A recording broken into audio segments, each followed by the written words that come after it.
Welcome to the Leadership Tea podcast, where we talk about not only what it takes to reach the executive level, but how to thrive once you get there. Based on some of the feedback that we heard from you all as a result of the weekly shutdown series episodes that we launched starting in October, we have now decided to launch what we're calling the Sunday Scaries to Sunday Strategy series. And we're doing this with you all in mind, particularly executives who, quite frankly, during the weekend, your anxiety builds up as you're thinking about what you have to walk into on Monday morning. And so we have designed this episode series with you all in mind. And tonight's episode, we're going to kick it off by discussing how to future proof your career as an executive, as a leader in an unpredictable world. We are going to discuss 4 soft skills that anyone can use to prepare for the future and to just stay on top of your game. And we invite you to stay until the end when we are going to share our tips to kickstart your preparation for the future starting this week. Yeah, Shelby, if our listeners are, and I know they are, high performing leaders, maybe they're dealing with burnout or just a chaotic situation, or they're really curious about what's next for them, I feel like this episode is for them. I agree, Belinda.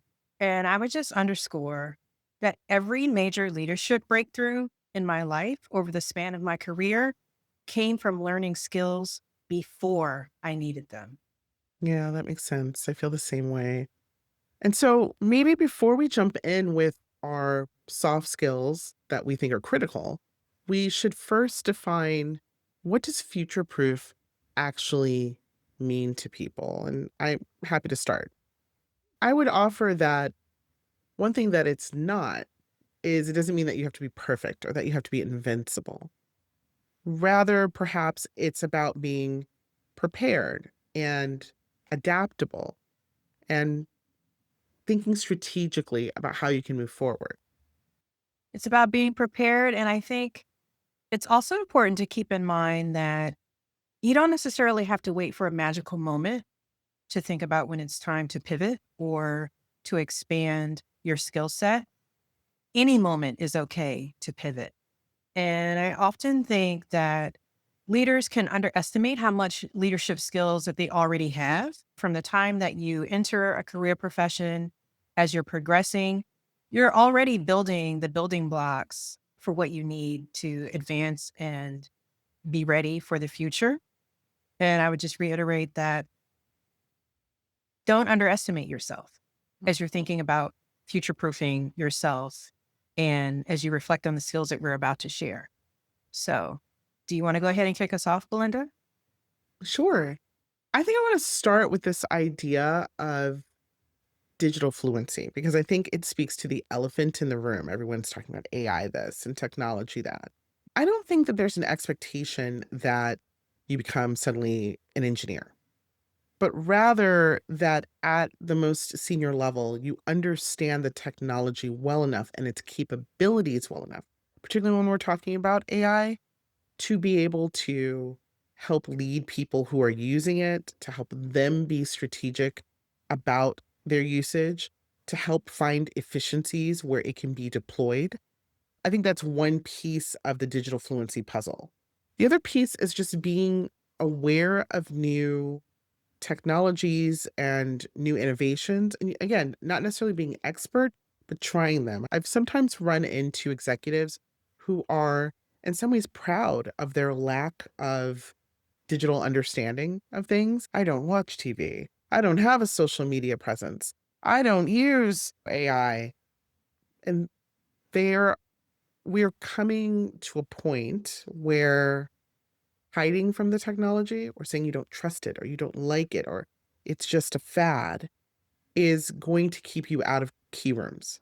And so something I think about a lot and I actually have done, I do even right now, I will create test accounts with different platforms. I will try things out, right? So maybe I have a when Instagram really first started to kick off, right? I created an Instagram account to see and experiment with what does it mean to be a creator? What does it mean to try to go viral in ways that are safe, right? I'm not saying give away all of your information or put all your stuff out there. In my case, I use my dog. So I'm not in the videos. My dog is in the videos. My dog has thousands of followers. Yay I do for not that. have thousands of followers, but my dog has thousands of followers because many of the experiments I've used have been successful. And so now I understand the platform better. The same with things like Substack or Reddit or whatever you hear people using. And even when it comes to AI, I've been experimenting a lot with building my own agents and bots. Like, I am by no means a coder, but for just very simple things so that I understand what people are talking about because it's such an important part of our economy. So I'll stop with just saying that digital fluency to me means understanding where is technology driving the economy and making sure that my understanding and my ability to lead and manage it remains at the forefront. Yeah, I love what you said about not being afraid of technology and not hiding from it. I think that's a pitfall that I've seen, at least with some of the executives that I coach, particularly when we're talking about AI tools and new technological tools that exist now that did not exist 20, 25 years ago, or even 5 years ago. And it's just so important to stay open-minded and to be creative and to do a lot of the creative things that you're doing, which is one of the reasons why I love working with you because each day, each week, I'm like, okay, Belinda's using something new. She's over here creating chatbots. Let me get with the program and pick up some of these skills. But yes, totally foot stomp everything you just said on digital fluency. One of the skills that I want to one of the skills that I want to highlight is what it means to have influence without authority. I think as you rise through the ranks and aspire to be an executive, or if you're already at the executive level, one thing that is key, regardless of the industry, is the breadth of your relationships, the breadth and depth of your relationships, because that is going to carry the day when you don't have authority over other people. And this is something that I learned in one of my early executive roles when I was chief of staff to a senior level official at the State Department. And I was working with people who were at my rank or outranked me.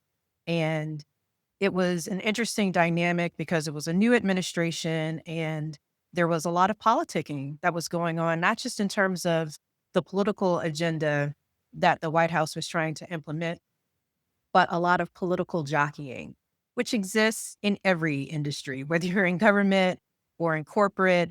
There are always people who are jockeying for position. There are always people who are trying to impress the boss so that they can get ahead, so that they can be the person who carries the most weight in those meetings that take place just before a major decision is being made. And for me, it was a good lesson in real time in terms of how to make sure that I took care of my relationships, knowing that I didn't have authority over other people, knowing that my influence only went so far, and knowing that I needed to keep in mind that just because my boss was a powerful power broker, in that moment, it didn't mean that he was going to be there forever. And so I couldn't smell myself. I couldn't let that title, that position go to my head in such a way where it's okay, maybe I'm the big woman on campus right now. 6 months from now, 9 months from now, a year from now, where am I going to be? And just knowing that you constantly have to politically recalibrate what's going on. You constantly have to be aware of the political environment within which you are working. And you have to be aware of what are the motives of the other people that you are working with, and how can you ensure that you are in a good place when it comes to developing those relationships, even with people who might be suspicious of you or aren't necessarily seeing eye to eye with you, especially with those people. You need to make sure that you are putting in the effort to build the relational capital that you need in order to maintain your own self preservation, but also just to be successful in operating in those spaces. Yeah, no, I agree with you, Shelby. I feel like there is power and strength in humility as well as silence. Yes. Warriors move in silence, right? Or there's a saying that real G's move in silence. How And about that's that? been one of my like go-tos throughout life. So it just like a key ingredient in the secret sauce here, I think, in being a leader, particularly when you're getting to that kind of C-suite or enterprise level kind of leadership, is knowing that there is power in taking a moment, taking a breath, assessing the landscape, Yeah. and asking yourself, how can you make sure that you're a step ahead, 100%. whatever political plays are being made? And denying that political plays are being made is a crucial mistake. And taking the political plays personally, Yes. like, just you gotta, "Yep, that happened. Mm. Gotta keep it rolling. Gotta Gotta keep keep my eyes on the ball, and everything else has to be noise." That is really how you make it. So I know I completely agree with everything that you've mentioned there. I think the last point I would add is on kind of cross-cultural communication.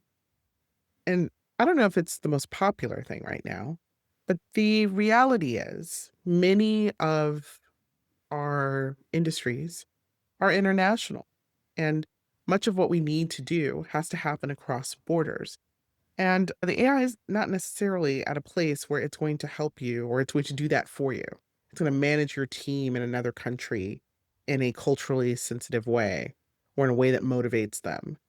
So having the knowledge to and the people skills to know how to get teams around the world to do things in ways that take into account cultural kind of nuances and language nuances while still doing it efficiently, right? And still keeping people focused on what kind of the mothership wants, right?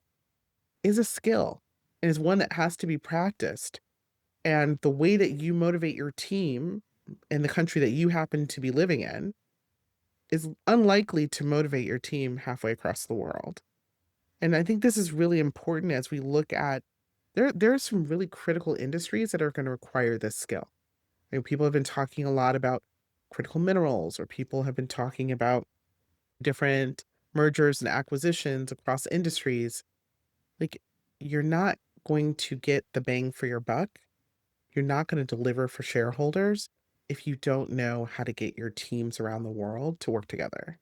So I just think that this idea of cross cultural communication, and even if you know already what countries or regions you plan on working in the future, and then going ahead and investing in that knowledge, right? Taking classes, learning language skills, etc. It just will have put you at such an advantage over people who don't have those skills. 100%. 100%. To me, it's almost like common sense. Like the way in which you communicate with your daughter is not going to be the same way that you communicate with the team that you led at YouTube or the team that you led at the State Department's 911 equivalent or the team that you led in Rwanda. Like you have to read the room. You have to read the room. You have to know your audience. You have to apply a certain level of cultural sensitivity in order to get the results that you want from that team that you're managing in India versus the team that you might be managing in West Virginia.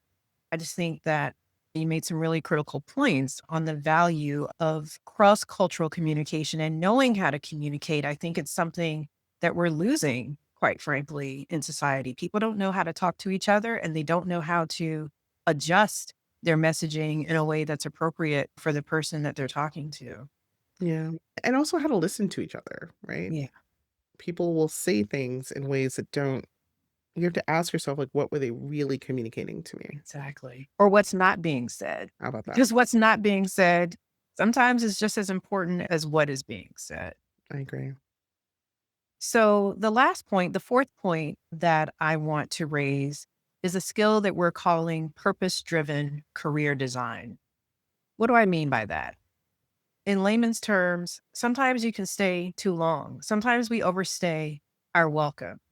And I think as executives, as an individual who's looking to really make their footprint or really establish a legacy in a position, I think it's very important for you to know at what moment have you done all that you can do in that role? And when is it time to move on? And I don't necessarily mean when is it time to retire or end a career, but at what point do you ask yourself, have I accomplished everything that I can do within my power, within my authority in this particular position? And is it time for me to take my skills elsewhere and spread my wings and accomplish even more things?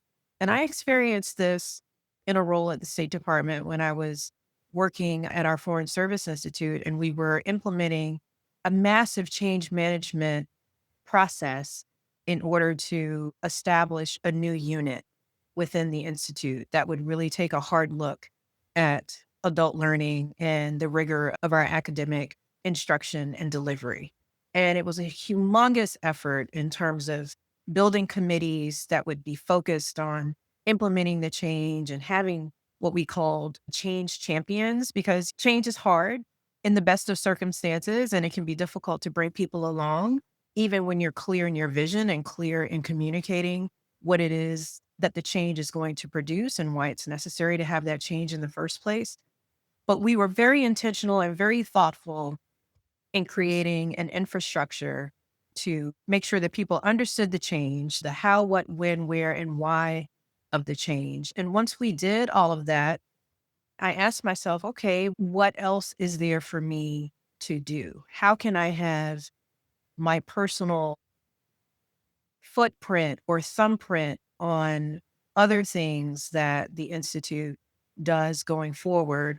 Or have I exhausted my influence, my skills, my talents? Have I gone as far as I need to go in this particular role?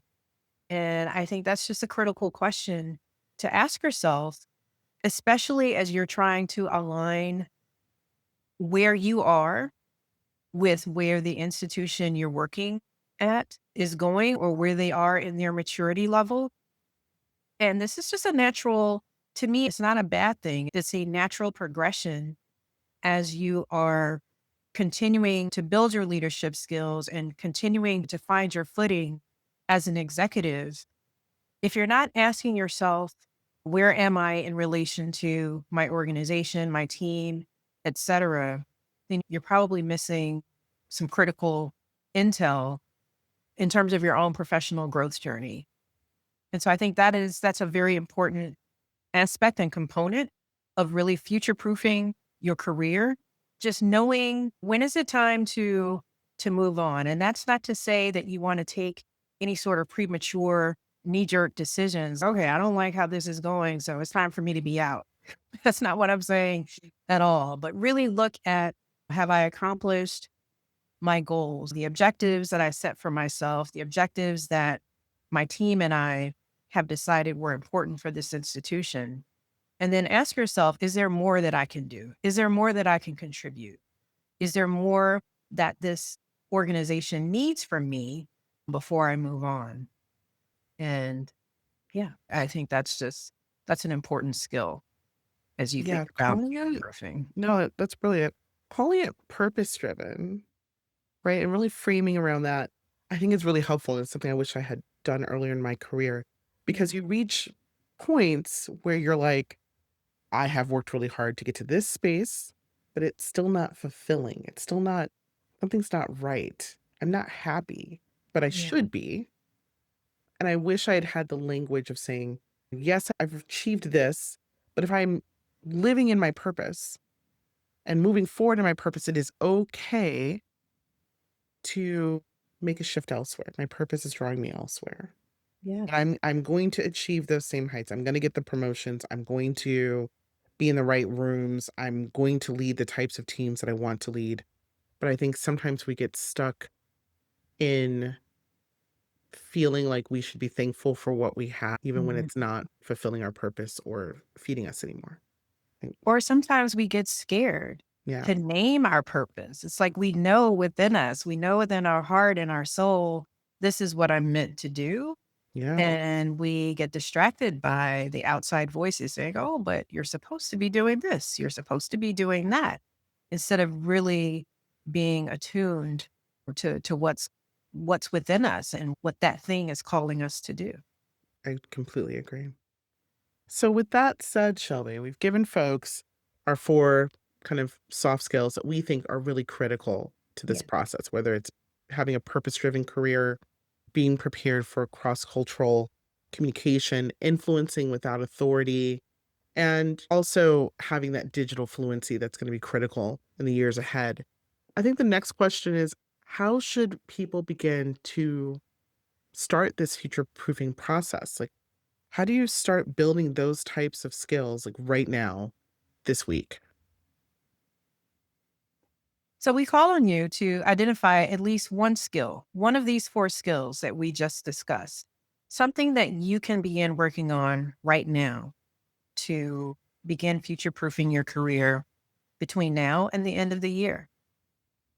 You can Yeah, also do that by taking a look at your LinkedIn profile. Is there something within your personal brand, something that is included on your LinkedIn profile that doesn't necessarily align with the skill that you have identified to work on? and is there a way that you can invest in yourself? We spoke a little bit earlier about perhaps it means taking a class or getting a particular certification or experimenting with different platforms and different tools. Perhaps it's spending some time in a different business unit and seeing how other things are done, if you're able to do that. Does it also mean perhaps investing in yourself in terms of working with a coach to outline, plan forward, or investing in communities? We've talked a lot recently, Shelby, about joining professional organizations, right, to help stay abreast of news and information in our industry, but also to meet people and to network.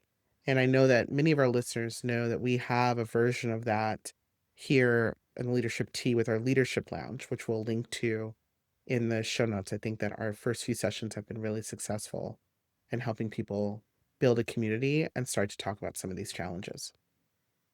Yeah, I agree, Belinda. The one thing I would emphasize to our audience is you don't have to start big, start small. You don't have to overhaul your entire life. You just need to start somewhere. Start small with one of the skills that we've discussed tonight, perhaps by joining the Leadership Lounge. If you really want to build the skills for your future self, which your future self will thank you for. Yeah, your future self will definitely be proud of the choices that you're making today. So, with that, I just want to thank our audience for spending time with us. Tell us in the chat, what are you going to start working on this week? Let us be your accountability partners. We're happy to do that. And for those of you who are listening and on Spotify or Apple, come join us on YouTube and subscribe. We'd love to see you over here. And I just want to say, I want to thank you for sipping wisdom and stirring success with us each week.